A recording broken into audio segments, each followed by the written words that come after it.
Hey there, guys. So the comp on the weekend for me was a disaster. Um, I'll just start from the start, really. So, made weight came in at 108.9. Cut water probably 12 hours out, which is pretty normal for a 2 hour weigh in. And then I was able to just hydrate and, get everything back in that I lost, fluid wise.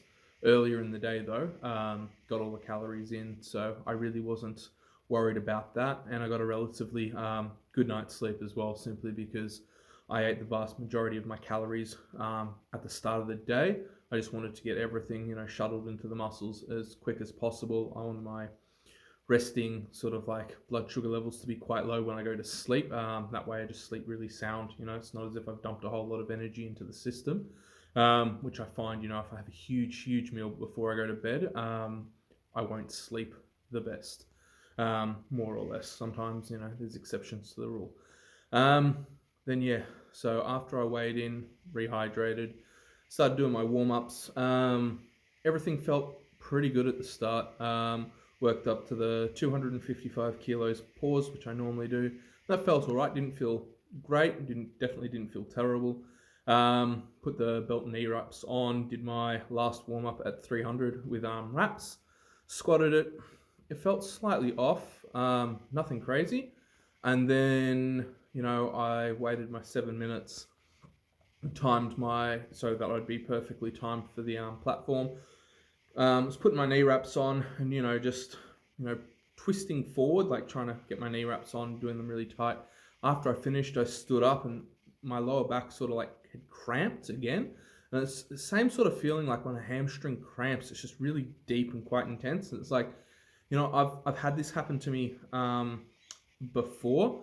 Once was in the previous comp prep and it was just a cramp, but when I went to stand under weight last time, there was no pain. It just felt weird, and I was very, I squatted very slowly, and I made sure that wasn't going to do any damage. But comp day, as soon as like I got under the bar to do my first attempt at 325, when I stood up under that, it was a real sharp pain. Um, there's a difference between having something feel weird and then having a real sharp pain. It's like, what? I knew that if I risked it, like really risked what I was going to do, it could potentially backfire really badly. So yeah, I just had to call it there. I walked off the platform. I was very frustrated, very angry. I didn't swear or carry on or go mental like some people do. I was just very frustrated and disappointed that the comp had to sort of end for me that way. Um, then I sat down to get my knee wraps off. My partner Tracy, she's like, "No, just rest up. We'll just go in it again. Go through for 325 again. You haven't come this far just to pull out." Like, really really supportive, and she's probably more emotionally invested in the comp prep than I was. Like, I've done so many comps. For me, I can look at things a lot more objectively, and that's why I'm fortunate. I can coach myself in that regard. Like, I could tell something was severely wrong. Now being what, Tuesday, yeah, I'm still angry and frustrated about the situation, but I have no regrets in terms of the decision that I made for myself. Like, if I was like coaching someone else and I had a lifter like present with the same things, I just would have told them, "Look, mate, it's not worth the permanent damage, that you could potentially risk." So I called it myself. You know, Seeing other people push through and get really badly injured, and I'm fortunate now. Like this Friday, I've got a group session that I coach.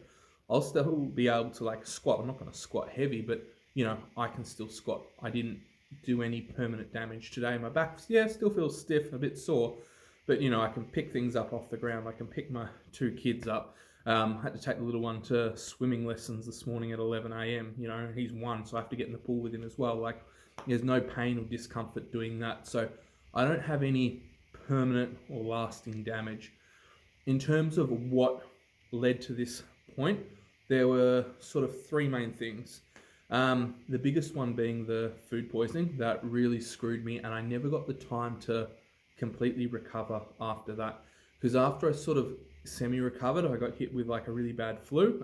At one stage I thought it was COVID, kept doing the rapid tests, they all came back negative. But I was really unwell.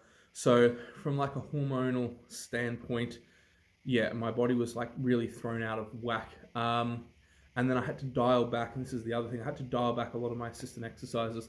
So I felt like I had this really big discrepancy between, lower back and abs versus the rest of my body. Just because I cut so many assistant exercises out to help, physically recover from the stress of the food poisoning and then that like cold or flu thing that I had. I just didn't have the energy. So I was just trying to focus on the main lifts. And yeah, that also contributed to my demise, obviously, on the day. And the other big one was staying in the 110 kilo class for the 2 hour weigh-in.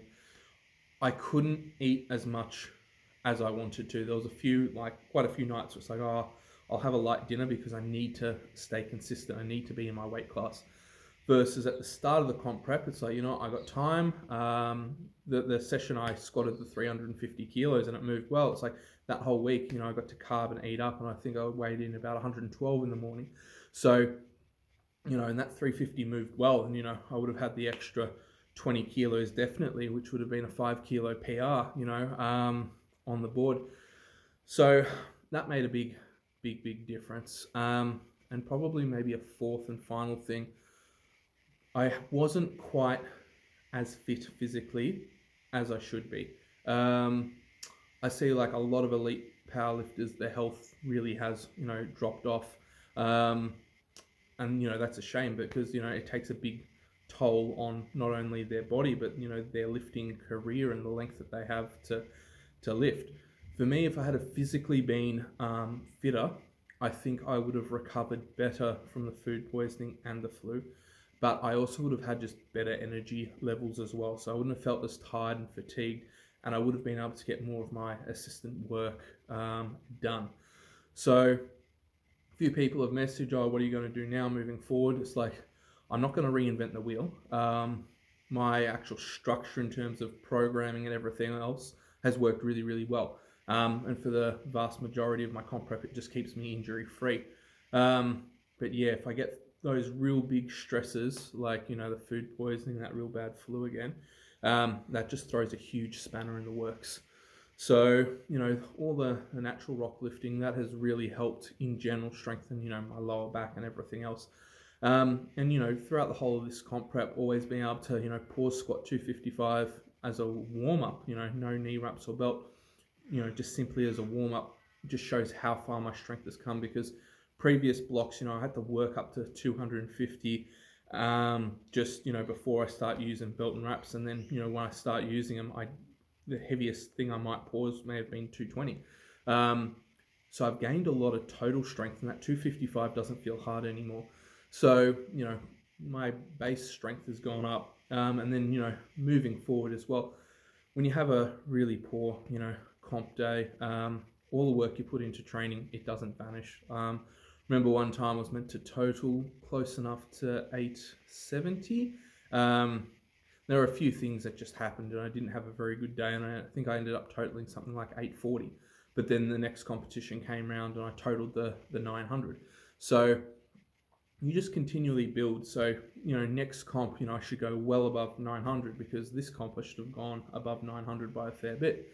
So I'm not going to dwell on it too much. Like, there's nothing else I could have done. I couldn't prevent, getting the food poisoning or getting, that really bad flu, because my immune system was just shot after being in hospital for two days with the food poisoning. So yeah, now I'm just, as I said, I'm going back to a bit more fitness style training. I'm not going to say I want to get shredded, but I definitely want to get a lot leaner. I'd also just like to be able to run, 2Ks continuously, or, just run, 10 on a beep test, 3 days a week, just so that I have that cardiovascular fitness, which is going to just carry across to my general recovery and general health as well. Like, I'm fortunate, yeah, that comp, it was a disaster for me, but everything now, outside of, comp and lifting, I'm in a really good spot. Like, I haven't damaged myself. my partner, she still feels down. Like she was really, as I said, more emotionally invested in this comp prep because she always likes to see me succeed. She's got a heart of gold, and I love her, very very much. And for her, she's sad because she knows that I'm frustrated and disappointed with how my comp goes or how it went. So as I said, we're going to start training again today, being Tuesday. It's just going to be lighter stuff anyway. The more blood and mobility and movement I can get through my lower back, the faster it's just going to recover as well.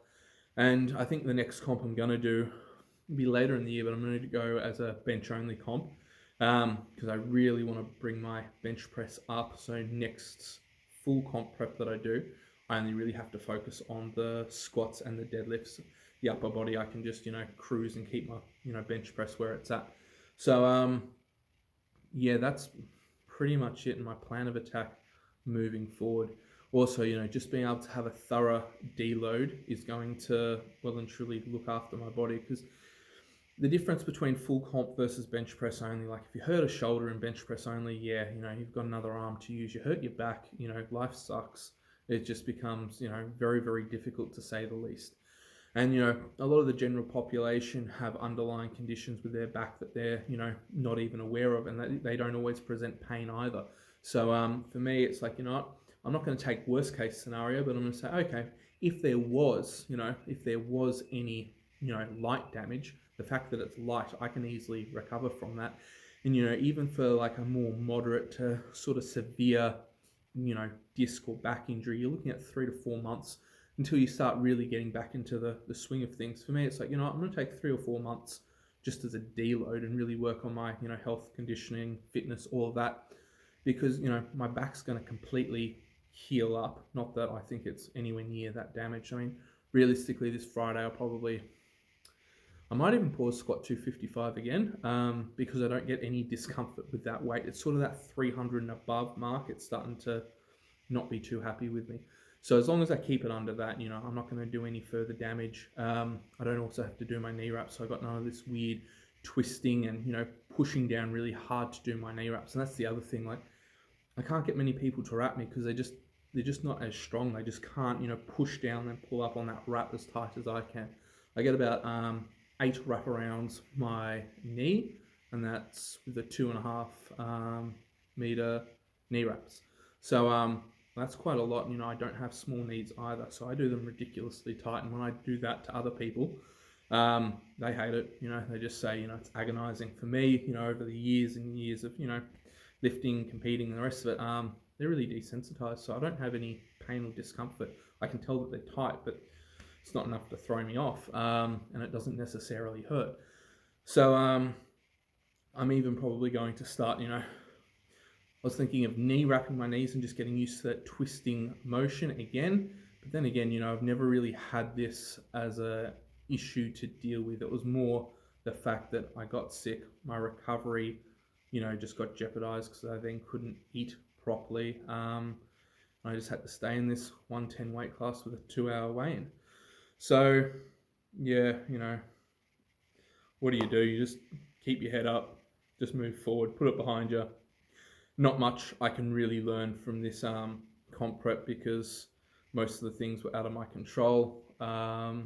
Just a slight wake-up call in terms of probably get fitter. I started to feel that towards the end of last comp prep anyway, but I did a lot more stone work and higher rep stuff to sort of help with that anyway. But I think now it's probably a very good time just to really focus on it, especially that I've had a slight mishap.